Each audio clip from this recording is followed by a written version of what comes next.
Hello दोस्तों, हिंदी कहानियों के हमारे चैनल देवाशीष हिंदी कहानियाँ में आपका स्वागत है। अगर आपने अभी तक चैनल को सब्सक्राइब नहीं किया है तो नीचे दिए गए लाल बटन को दबाकर चैनल को सब्सक्राइब कर लें। आज की कहानी है गौरी की सास। ये बात 20 वर्ष पहले की है। सुमित्रा के 2 लड़के थे और 2 लड़कियां थीं। बड़े लड़के का नाम विजय था और उससे छोटे का नाम अजय था। लड़कियों के नाम सुनीता और बबीता थे। सुमित्रा के पति रमेश का मसालों को पीस के बेचने का व्यवसाय था। ईश्वर की कृपा से एक मध्यम वर्गीय खुशहाल परिवार था।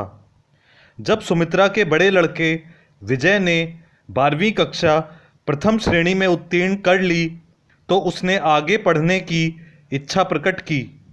उसके पिता रमेश उसको आगे नहीं पढ़ाना चाहते थे। वो चाहते थे कि विजय उनके व्यवसाय में ही उनका हाथ बटाए। वो स्वयं भी कक्षा 5 तक ही पढ़े थे। उनका विश्वास था कि पढ़ाई लिखाई से बेहतर अपना स्वयं का व्यवसाय करना है। विजय पढ़ने लिखने में बहुत ही तेज लड़का था। उसका मन दुकान पर बैठने में बिल्कुल भी नहीं लगता था। वो जीवन में इंजीनियर बनना चाहता था। बिजली के सामान की मरम्मत करने में उसको बचपन से ही बहुत आनंद मिलता था। अगर कभी घर का फ्यूज़ उड़ जाए या हीटर खराब हो जाए तो बिजली वाले को बुलाने की कभी आवश्यकता नहीं पड़ती थी।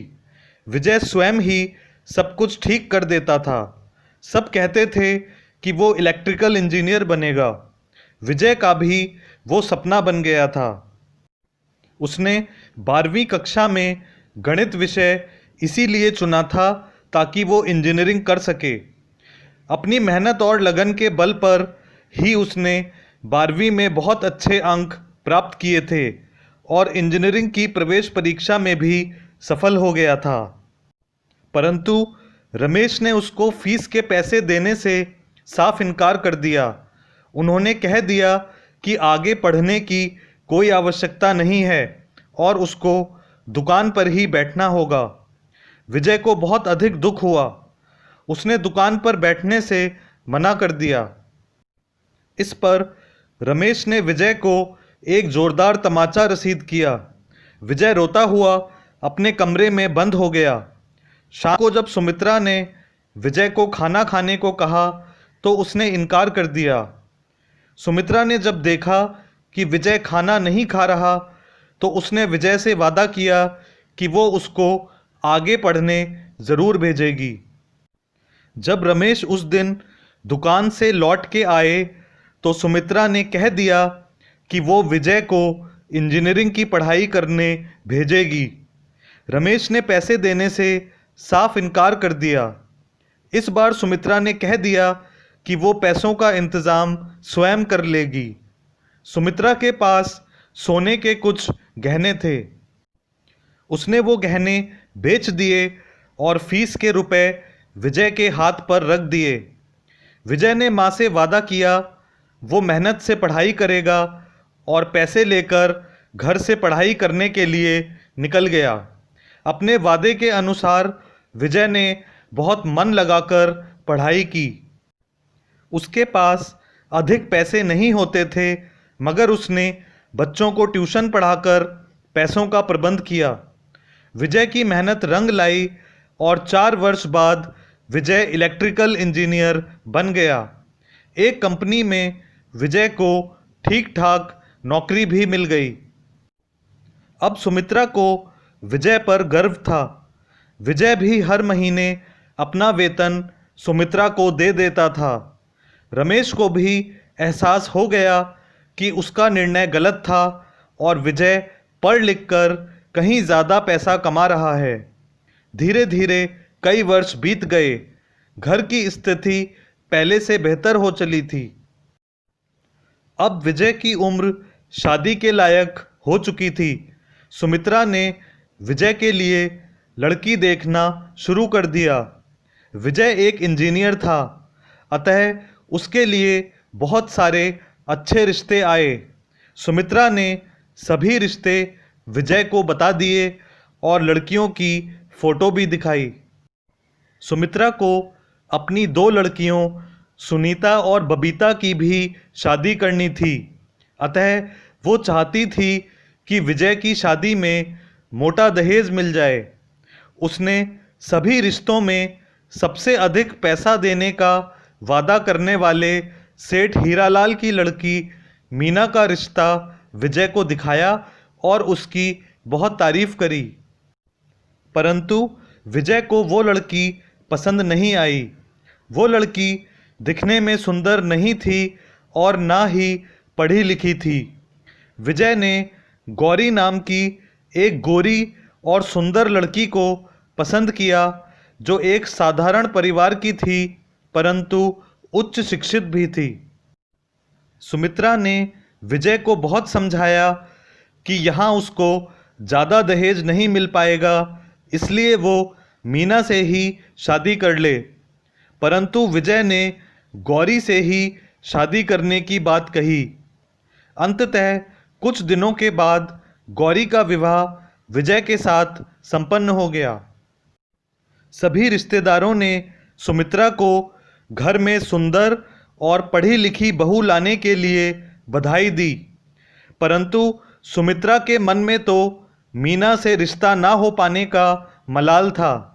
मीना से शादी हो जाती तो सुमित्रा को 3 गुना दहेज प्राप्त होता।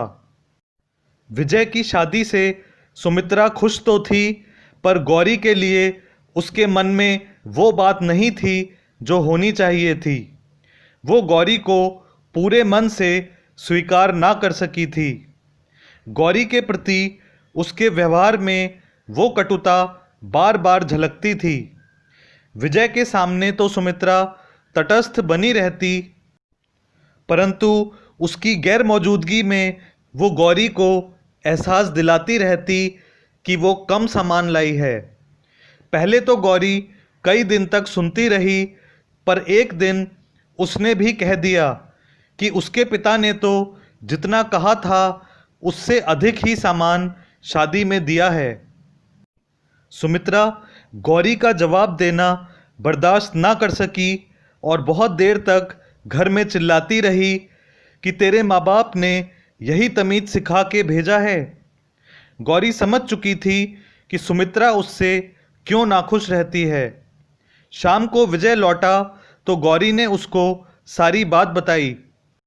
विजय अपनी माँ से कुछ कहना नहीं चाहता था, इसलिए गौरी को ही समझा दिया कि तुम चुपचाप सुन लिया करो और भूल जाया करो, पर जवाब मत दिया करो।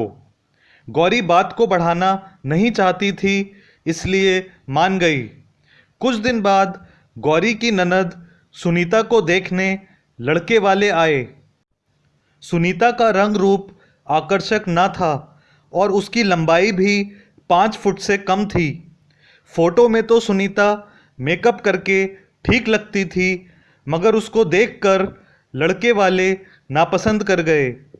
सुनीता ने इस बात का इल्ज़ाम भी गौरी पर लगा दिया।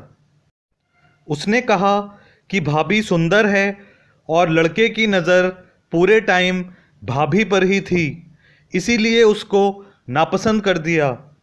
ये बात कुछ हद तक सच भी हो तो इसमें गौरी का कोई कसूर नहीं था। वो साधारण कपड़ों में भी आकर्षक लगती थी, तो कोई क्या करे। सुमित्रा के मन में गौरी के प्रति दुर्भाव बढ़ता ही गया। कुछ दिन बाद विजय की कंपनी ने उसको प्रमोशन देकर उसका ट्रांसफ़र दूसरे शहर कर दिया। गौरी और विजय दूसरे शहर में रहने लगे। अब विजय को किराए का मकान लेना पड़ा। नए शहर में कुछ फर्नीचर भी लेना पड़ा। अब विजय की गृहस्थी बस रही थी, तो वो पूरा वेतन सुमित्रा को नहीं दे पाता था, आधा ही वेतन दे पाता था। सुमित्रा के मन में इसकी दोषी भी गौरी ही थी। गौरी अलग रहकर बहुत खुश थी। सुमित्रा के साथ रहने पर तो वो हर दिन परेशानी का ही सामना करती थी व ताने सुनती रहती थी। कुछ दिन बाद गौरी गर्भवती हो गई। जब गर्भ के 8 महीने पूर्ण हो गए तो होली का त्यौहार आने वाला था। शादी के बाद ये गौरी की पहली होली थी। सुमित्रा ने फ़ोन पर विजय से कहा कि गौरी को उसके घर भेज दो। सबने कहा कि ऐसी हालत में गौरी को उसके घर भेजना उचित नहीं होगा। छोटे शहरों की टूटी हुई सड़कों पर बहुत झटके लगते हैं और अगर रास्ते में कुछ ऊंच नीच हो जाए तो कौन संभालेगा। पड़ोस के लोगों ने कहा कि ऐसी स्थिति में गौरी को कहीं जाने की आवश्यकता नहीं है, बस उसको होलिका के दर्शन नहीं करवाए जाएंगे। परंतु सुमित्रा ने इस बात की अनुमति नहीं दी। गौरी ने विजय से कहा कि आप अपनी माँ को समझा दो, तो विजय ने कहा कि उसकी माँ बहुत ज़िद्दी है। अपनी माँ के कारण ही वो इंजीनियर बन पाया है और उनका कहा वो टाल नहीं सकता। विजय ने गौरी के भाई को बुलाकर गौरी को उसके मायके के लिए रवाना कर दिया। रास्ते में गर्मी और झटकों के कारण गौरी की तबीयत बिगड़ गई और उसके पेट में दर्द होने लगा। मायके पहुंचते ही उसको डॉक्टर के पास 1 दिन के लिए भर्ती होना पड़ा। ईश्वर की दया से कोई बुरी घटना नहीं हुई, पर डॉक्टर ने गौरी को ऐसी हालत में यात्रा करने के लिए बहुत डांटा। कुछ दिन बाद गौरी ने एक पुत्र को जन्म दिया। कुछ वर्ष बाद गौरी को पता चला कि जब उसकी सास को पता चला था कि गौरी बीमार हुई थी तो उन्होंने कहा था कि अगर गौरी मर भी जाएगी तो विजय के लिए एक से एक रिश्ता मौजूद है, वो उसकी दूसरी शादी करवा देंगे। अब इस घटना को 20 वर्ष बीत चुके हैं। गौरी की सास अब जीवित नहीं है। अपने अंत समय में गौरी की सास कई साल बीमार रही तथा खाने पीने और सेवा के लिए पूरी तरह गौरी पर ही आश्रित रही। गौरी ने भी अपनी सास का सारा काम अपना फर्ज समझ के पूरा किया, परंतु उसने अपने मन में अपनी सास को कभी माफ़ नहीं किया। उसकी सास ने उसके जीवन में एक लंबे समय तक कटुता घोलने का ही काम किया तथा ताने मार मार के जीवन दूभर बना दिया था। वो बातें गौरी कभी भूल ना सकी। बेकसूर गौरी एक सर्वगुण संपन्न बहू होने के बाद भी सुकून से अपना जीवन ना गुजार सकी। अगर आपको ये कहानी पसंद आई हो तो नीचे दिए गए लाल बटन को दबाकर चैनल को सब्सक्राइब कर लें ताकि हमारी आने वाली कहानियों की सूचना आपको मिल सके।